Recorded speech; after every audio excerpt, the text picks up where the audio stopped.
창세기 30장 17절에서 24절까지의 말씀입니다.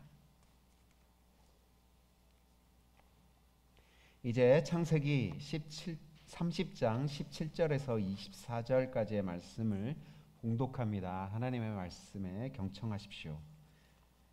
하나님이 레아의 호소를 들어주셔서 레아가 임신을 하였고 야곱과의 사이에서 5번째 아들을 낳았다.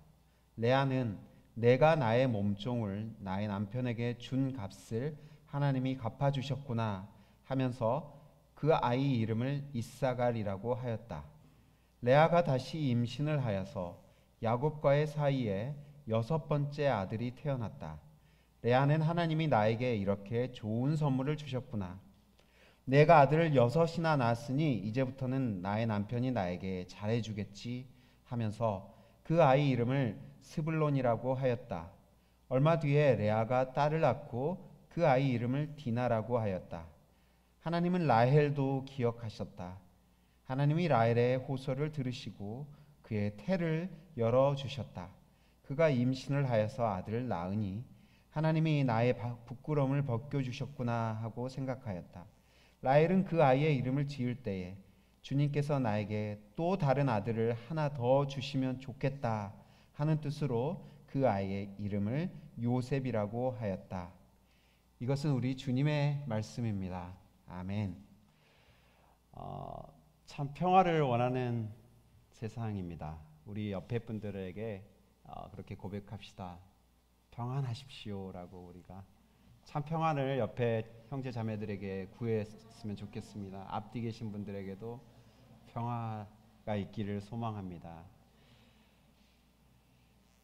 미국과 소련의 냉전 이후에 세계는 잠시면 잠시 또는 길면 긴 평화의 시기를 보냈습니다. 그런데 최근 세계 곳곳이 다시 전쟁이 일어나고 전쟁의 소식들이 끊이지 않습니다. 최근에는 이스라엘과 팔레스타인 해방기구인 하마스 간의 전쟁을 통해 많은 사상자가 발생하고 있습니다. 참으로 안타까운 소식입니다. 얼마 전 몇 주 전에 우리 교회에 다녀가신 이스라엘 선교사님 장석호 선교사님께서도 돌아가시는 비행기가 캔슬이 돼가지고 미국에 지금 발이 묶여 계시다는 소식 들었는데요. 저희가 누구 편을 들기에 앞서 수천 명의 사상자가 발생하는 이 전쟁이 어서 그치고 그 땅에 하나님의 참 평화가 임하기를 간절히 바랄 뿐입니다. 살상 무기가 농기구로 바뀌는 꿈을 꾼 이스라엘의 선지자가 있었죠. 이사야 선지자와 미가라는 선지자가 그들의 예언의 말씀 가운데 이 살상 무기들이 농기구로 바꾸는 그 평화의 세상을 노래했습니다. 전쟁이 없는 세상을 꿈꾼다고 말하면 사람들은 얘기합니다. 저 세상에나 가봐라. 그런 세상은 이 현실 가운데는 없다. 평화의 세상은 불가능하다라고 말하는 사람들이 많이 있습니다. 그럼에도 이사야 선지자가 꿈꾼 해함도 없고 상함도 없는 그런 평화의 세상, 샬롬의 세상을 우리는 꿈꾸며 바라며 기다리고 있습니다. 저 멀리 팔레스타인까지 갈 필요도 없이 내가 살아가는 이 세상이 지금 전쟁터입니다 라고 말하는 분이 계실 수도 있겠습니다. 우리 인생 자체가 문제투성이인 것이 사실입니다. 우리 삶에 항상 결핍이 있고 갈등이 있고 관계의 어려움, 해결해야 될 문제들로 가득한 것이 우리의 삶이죠. 20년 넘게 30년 넘게 이민 생활을 해오신 분들은 미국 사회에 적응하며 정말 치열하게 살아오셨을 겁니다. 1년이 됐든 10년이 됐든 이민 생활에 적응해가는 것은 참으로 녹록지 않은 삶이 분명합니다. 그래도 지금까지 여기까지 버텨온 여러분들을 격려하시고 참 잘했다, 장하다라고 격려해 줬으면 좋겠습니다. 자기 자신에게 그리고 우리 옆에 분들에게 참 잘했습니다, 장하십니다라고 얘기해 줬으면 좋겠습니다. 솔직히 한국 사람으로서 이민하며 살아가는 것 자체가 고국에 있는 사람들보다 훨씬 많은 문제들과 이슈들을 대면하면서 살아가야 합니다. 언어의 장벽이 가장 큰 장벽 중에 하나고요. 또 높은 물가, 문화적인 충돌, 자녀들을 양육하는 것, 불안정한 미래 등등 수없이 많은 난제를 헤쳐가면서 우리는 살아가야 하니까요. 다행히 창세기 여러 주인공들의 삶이 바로 이런 이민자의 삶, 나그네의 삶을 바탕으로 하고 있습니다. 그 말은 이 창세기가 이민자로 살아가는 우리네 삶에 던지는 메시지가 있다는 것이죠. 특별히 야곱의 삶을 통해 우리네 인생이 하나님과 함께 어떻게 걸어가야 되는지에 대해서 우리는 힌트를 얻어가고 있습니다. 야곱은 형과의 장자 축복의 갈등 가운데 고향을 떠나서 홀몸으로 밧단 아람에 살아오고 있습니다.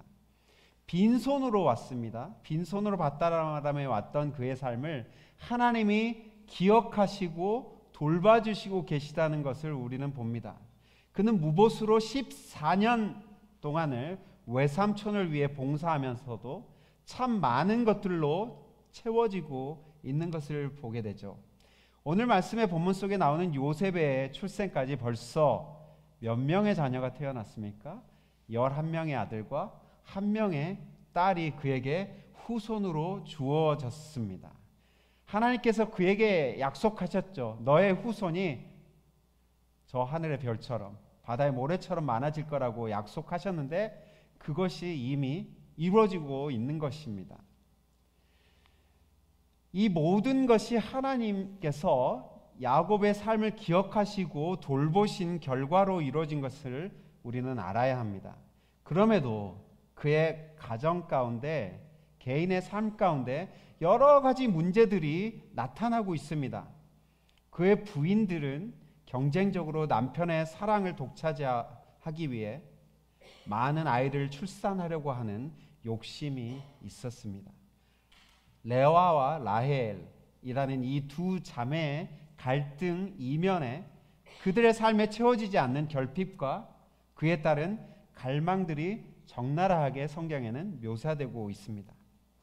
레아와 라헬의 삶을 보면 아이를 낳고 양육하고 갈등하는 과정 가운데 하나님이 그들의 삶 속에 어떻게 관여하셨는지 우리는 지켜볼 수 있습니다. 먼저 레아의 삶 속에서 가장 큰 결핍은 무엇이었을까요? 레아는 어쩌면 복이 많은 여자였습니다. 얼굴이 못생겼을지 모르지만 그녀를 통해 6명의 아들과 1명의 딸이 태어났으니까요. 6명의 아들보다 1명의 딸에 저는 더 주목하고 싶은데요. 아들도 많은 게 좋지만 딸은 1명이라도 있으면 좋을 것 같습니다. 딸이 주는 기쁨은 아들이 주는 것과는 특별히 다를 수 있습니다. 그런 면에서 레아는 참 복이 많은 여자입니다. 아들도 많고 딸까지 얻은 레아는 복이 많은 여자이죠. 그럼에도 그녀의 삶 가운데 여전히 결핍이 사라지지 않고 있습니다. 레아는 아들을 낳을 때마다 자신 안에 있는 그 불만과 결핍을 이 아이들의 이름을 통해서 좀 해소해 보려고 했던 것 같아요. 아이들을 낳을 때마다 자신 안에 있는 그 감정을 아들들의 이름에 표현을 합니다. 아들들의 이름을 하나씩 우리가 한번 살펴볼까요? 첫 번째 아들이 누굽니까? 루벤이죠. 루벤에는 라라는 히브리 말이 들어있는데 이 말은 보다라는 뜻입니다. 라. 그가 나의 비참한 처지를 보셨다라는 뜻으로 자신의 삶이 얼마나 비참한지를 했는지를 표현합니다. 자, 첫째 아들 낳는데도 여전히 불만이죠. 둘째 아들 시므온, 샤마라는 듣다라는 동사를 쓰고 있습니다. 주님께서 내가 남편의 사랑을 받지 못하여 하소연하는 소리를 들으시고라는 뜻입니다. 셋째 아들은 라와 이렇게 매듭짓다, 이렇게 매다라는 뜻을 갖고 있는 동사예요. 라. 그가 나의 비참한 처지를 아까 했죠. 네, 셋째 아들은 내가 아들을 셋이나 낳았으니 남편도 별 수 없이 나에게 단단히 매이겠지. 네, 여전히 셋째 아들을 낳았는데도 여전히 불만과 불평이 있습니다. 넷째 아들 유다, 오다 찬양하다라는 뜻을 가진 오다 동사가 쓰이고 있습니다. 이제야말로 내가 주님을 찬양하겠다. 여러분, 넷째 아들 낳고 이제 레아의 출산이 잠깐 멈춥니다. 하나님을 다 찬양하고 이제 아들이 더 이상 낳지 않았는데 그녀의 마음에는 여전히 불만과 결핍이 느껴집니다. 아들들의 이름들을 한번 보십시오. 얼마나 그녀의 마음이 지금 불평과 불만으로 가득 차 있는지를 우리가 짐작해 볼 수 있습니다. 레아의 삶에는 가장 불만은 바로 남편의 사랑이었습니다. 우리가 이럴 때 남편들을 부르는 호칭이 있죠. 이 원수야, 또는 화상아. 여러분, 화상이란 말은 그 그림화의 그 모양 상자를 씁니다. 그림 모양, 그러니까 아무 현실에서 도움이 안 되는 사람이 바로 이 화상이라는 뜻입니다. 근데 우리가 보통 남편들에게 이 말을 많이 쓰죠. 레아에게 남편 야곱은 전혀 도움이 안 되는 인물입니다. 레아는 자녀를 많이 가진 다복한 여자였음에도 불구하고 마음이 허전했습니다. 여자에게 정말 중요한 것은 하나는 남편과 마음이 이어진 것이라는 것을 우리가 알 수 있죠. 그런데 레아에게는 늘 남편의 사랑을 향한 갈망이 해소되지 않았습니다. 하루는 큰 아들 루벤이 당시에 최음제로 알려진 합한채라는 식물을 어머니에게 가져다 바칩니다. 이제 큰아들이니까 어느 정도 성장했겠죠. 이 말은요, 레아가 그리 많은 아들을 낳았음에도 또 낳고자 하는 갈망이 그 안에 없어지지 않았다는 거예요. 그런데 이것을 본 라헬이, 동생 라헬이죠. 라헬이 언니에게 그 합한채를 나에게 달라라고 부탁을 하고 있습니다. 그러면서 내가 남편과 하룻밤 자게 해주겠다라고 언니에게 선심 쓰듯 얘기를 해주죠. 이걸 통해 우리는 남편을 향한 쟁탈전의 주도권을 이 동생인 라헬이 쥐고 있다는 것을 짐작해 볼 수 있습니다. 그러니까 남편과 하룻밤을 자는 것도 동생의 감시 속에서 쉽사리 이루어지지 못했다는 것을 우리가 알 수 있죠.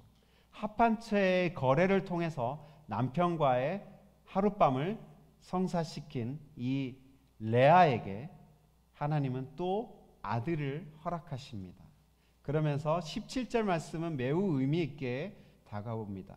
하나님이 레아의 호소를 들어주셔서 레아가 임신을 하였고 야곱과의 사이에서 다섯째 아들을 낳았다.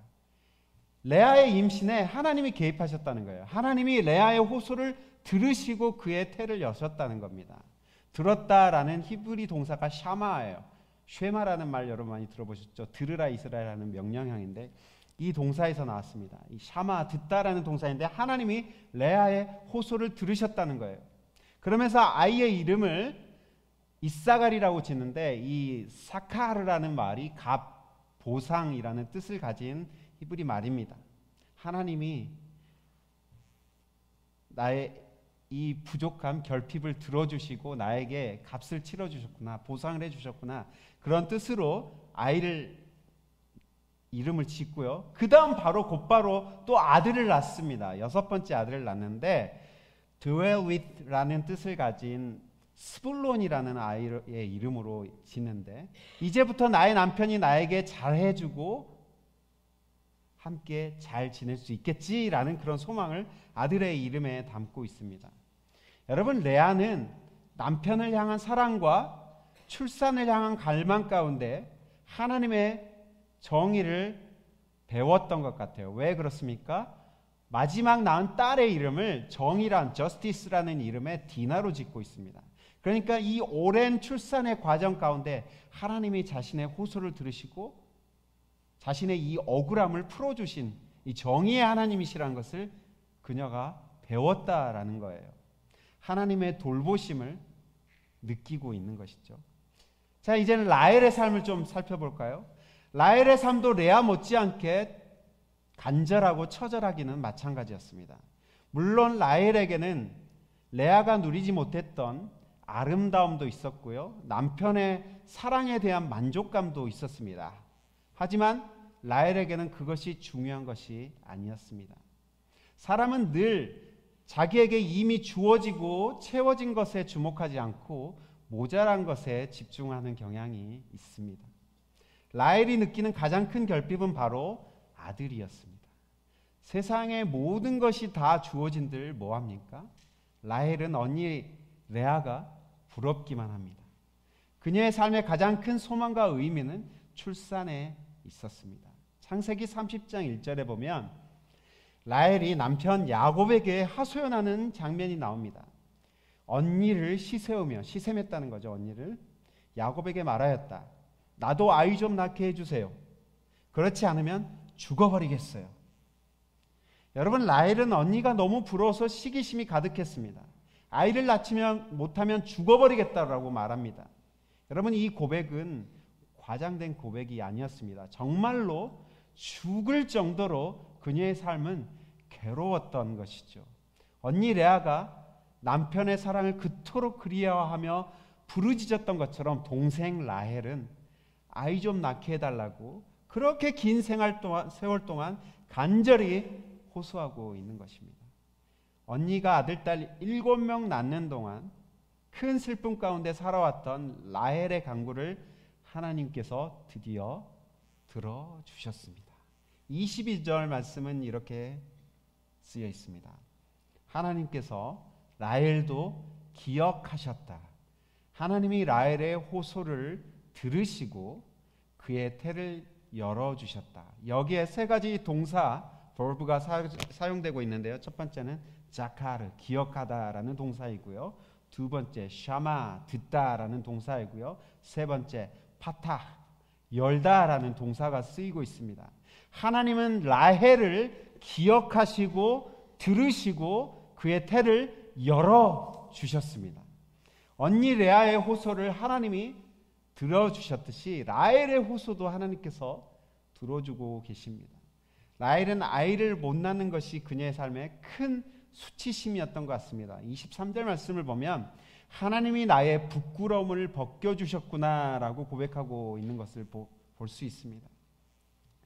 아이를 이미 낳고 양육하고 있는 사람들은 아이를 낳지 못하는 사람들의 고통을 다 헤아리기가 어렵습니다.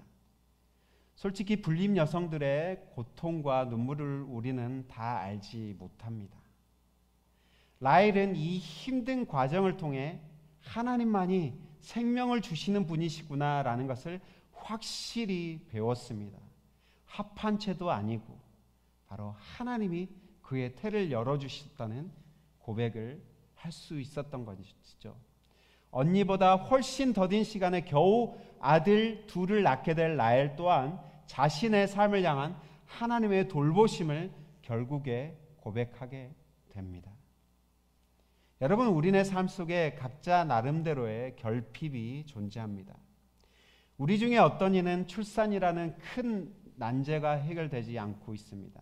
어떤 이는 이직과 안정된 포지션이라는 장벽이 여전히 삶에 버티고 있습니다.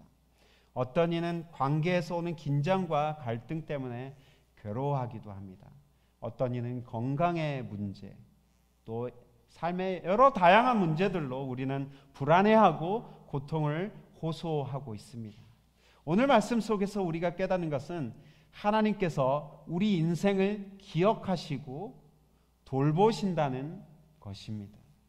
하나님의 기억하시고 들으시고 돌보시는 영역은 우리의 삶의 모든 영역, 아주 세밀한 영역, 구체적인 영역에까지 미친다는 사실을 우리는 알아야 합니다. 아이를 낳고 키우고 성장시키는 것은 우리 인생에 있어서 매우 기본적이고 아주 중요한 부분을 차지하죠. 그리고 경제적인 활동 또한 마찬가지입니다. 가족들을 부양하는 것, 그것은 매우 중요한 활동이죠. 하나님은 우리들의 경제 활동 가운데서도 관여하시며 살피시다는 것을 알아야 합니다. 야곱의 부인들의 출산 과정을 통해 우리는 하나님이 그들의 호소를 들으시고 그들의 눈물을 닦아주시는 과정을 보게 됩니다. 또한 빈털털이었던 야곱이 밧단 아람이라는 낯선 곳에 이주하여 살면서 어떻게 그의 삶이 채워지는 과정을 우리는 보게 됩니다. 야곱의 경제 활동 가운데 하나님이 구체적으로 관여하시는 것을 우리는 보게 되는 것이죠. 출산과 경제 활동과 같은 우리의 삶의 매우 기본적인 영역 가운데 하나님은 구체적으로 관심을 갖고 돌봐주시는 분이라는 것을 우리는 야곱의 이야기 그리고 라헬과 레아의 이야기를 통해서 알 수 있습니다. 하나님은 우리의 부족함 또한 우리의 위기, 우리의 결핍 가운데 우리를 건져주시는 하나님이십니다. 성경은 하나님의 이 기억하심을 복음의 중요한 부분으로 인정합니다. 기억하다는 아까 동사가 무슨 히브리 동사라고 그랬죠? 자카르라는 히브리 말이라고 그랬는데요. 창세기 8장 1절을 보면요. 노아의 홍수 이후의 말씀인데 하나님께서 방주에 있는 아직 홍수에 물이 다 빠지지 않은 상태이죠. 하나님께서 방주에 있는 모든 들짐승과 집짐승을 기억하셨다라고 말합니다. 기억하심이 하나님의 구원과 깊은 연관이 있는 것이죠. 그리고 들짐승과 집짐승까지 기억하시는 하나님을 우리가 보게 되죠. 창세기 19장에서도 아브라함의 조카였던 롯을 소돔과 고모라의 멸망으로부터 건져냈던 것도 하나님의 기억하심에서 시작합니다. 창세기 19장 29절에 이렇게 적어져 있죠. 하나님은 들에 있는 성들을 멸하실 때에 아브라함을 기억하셨다. 레아와 라헬의 이야기를 통해서도 일러주고자 하는 핵심 주제 또한 레아를 통해 고백되고 있습니다. 창세기 29장 32절 말씀입니다. 주님께서 나의 고통을 살피시고 나에게 아들을 주셨구나. 복음의 핵심 중에 하나는 하나님이 우리의 삶을 살피시고 우리를 잊지 않고 기억하시는 하나님으로라고 제가 말씀드렸습니다. 복음에서는 이런 하나님의 돌보심을 복음서에서는 이렇게 표현하고 있습니다. 누가복음 12장 6절의 말씀입니다. 참새 5마리가 두 앗사련에 팔리지 않느냐. 그러나 그 가운데 하나라도 하나님께서는 잊고 계시지 않는다. 하나님 기억하신다는 거죠. 여러분 참새 5마리 중 1마리가 팔리는 것도 하나님께서는 잊지 않고 기억하시고 살피는 분이신데 하물며 우리의 삶이겠습니까? 그분의 자녀의 삶이겠습니까? 나의 삶은 하나님께 기억되지 않고 있어 라고 쉽게 단정하기 어려운 문제입니다. 하나님의 때에 하나님의 구원이 구체적으로 우리의 삶에 임하리라고 믿습니다. 저도 이 본문을 묵상하면서 이런 질문을 던지게 됐습니다. 아니 라헬에게 아들을 주시려면 좀 빨리 주시지 왜 이렇게 사람을 애간장을 다 태우고 이렇게 삶을 들들 볶을 필요가 있을까라는 그런 질문을 해보게 됩니다. 그런데 이런 간절함과 기다림과 애태움 속에서 우리의 인생의 신비를 우리는 발견하게 됩니다. 우리의 삶의 문제들에만 집중할 때 우리는 하나님의 신비와 돌보심을 잊어버리기 쉽습니다. 레아의 시간표와 라헬의 시간표가 다른 것이 인생의 신비입니다. 여러분 옆에 계신 분과 여러분의 시간표가 다르고요. 저와 여러분의 시간표가 다릅니다. 하나님은 각자에게 맞는 맞춤형 서비스로 우리의 삶을 인도하신다는 것을 잊지 마십시오.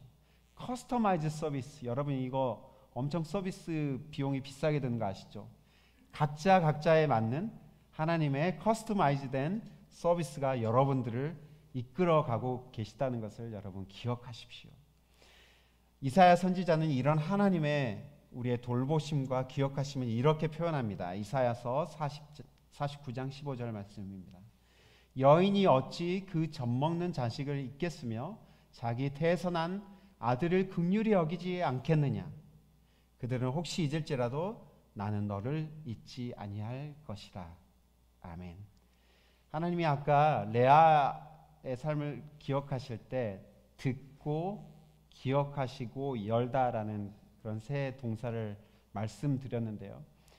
여러분의 막혀있는 삶, 막혀있는 나의 이 복잡다단한 이 삶 가운데 하나님의 열어주심이 있기를 소망합니다.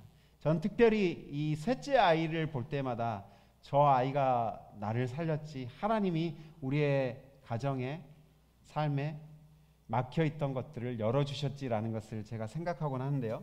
몇 번 말씀드렸지만 선교지에 파송이 되고 나서 두 가지 사실을 곧바로 알게 됐습니다. 몇 주 지나지 않아서. 첫 번째는 아내 뱃속에서 셋째 아이가 자라고 있다는 사실이었고요. 둘째는 제 귀 밑에, 이 왼쪽 귀 밑에 두툼하고 딱딱한 혹이 그동안 오랫동안 있어 왔다는 것을 알았습니다. 자각하지 못했는데 알게 되었어요. 이 혹이 귀밑 침샘인 이하선에 생긴 악성 종양이었던 사실을 나중에 수술 후에 알 수 있었습니다.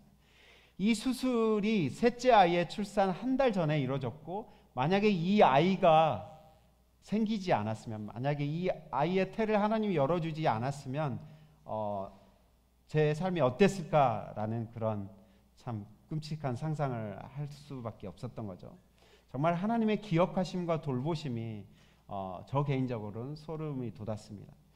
여러분이 이런 극적인 이야기가 아니더라도 하나님의 기억하심과 돌보심은 우리의 삶의 매우 구체적인 부분 가운데 지금도 이루어지고 있습니다.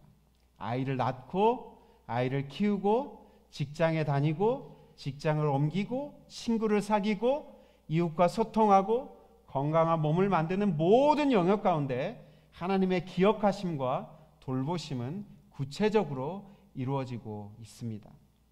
레아와 라헬이 그랬듯이 우리네 삶 속에 느껴지는 결핍, 이것은 모든 사람마다 다르게 느껴지고 표현되어집니다. 여러분이 느끼시는 그 결핍과 고통 가운데 하나님의 구체적인 응답이 있기를 축복합니다. 라헬이 겪은 불림의 고통은 새삼스럽지 않습니다. 그의 조상인 사라가 겪었던 고통이기도 했고요, 리브가가 겪었던 고통이기도 했기 때문입니다. 창세기는 계속해서 반복되는 이런 인간들의 결핍과 고통 문제 가운데 개입하시는 하나님의 구원을 소개합니다. 그들의 이야기는 먼 옛날의 이야기가 아니라 오늘날도 우리의 삶 가운데 구체적으로 이루어지고 있는 이야기입니다. 하나님은 여전히 살아계시고, 하나님은 여전히 우리의 삶을 기억하시고, 하나님은 여전히 우리의 부르짖음을 들으시고, 하나님은 여전히 우리의 막혀있는 삶을 열어주시는 분이시기 때문입니다. 여러분의 삶의 시간표에 맞게 각자에게 맞는 하나님의 응답과 인도하심을 기대하시기 바랍니다. 또한 마지막으로 바라옵기는 저 전쟁의 땅 팔레스타인과 또 우크라이나의 땅 가운데 부르짖는 백성들의 탄식 가운데 주께서 외면하지 않으시고 속히 평화의 소식이 전해지기를 간절히 바라봅니다. 같이 기도하겠습니다. 살아계신 아버지 하나님, 비견 후에 맑은 날을 주시듯이 우리의 삶 가운데 많은 어려움과 부족함 가운데 주님의 채우심과 주님의 돌보심이 있을 것을 우리가 믿고 나아갈 수 있도록 도와주시옵소서. 부르짖고 호소하며 한숨 가운데 기도하고 있는 우리 형제 자매들의 그 기도에 주여 친히 응답하여 주시옵소서. 예수 그리스도의 이름으로 기도합니다. 아멘.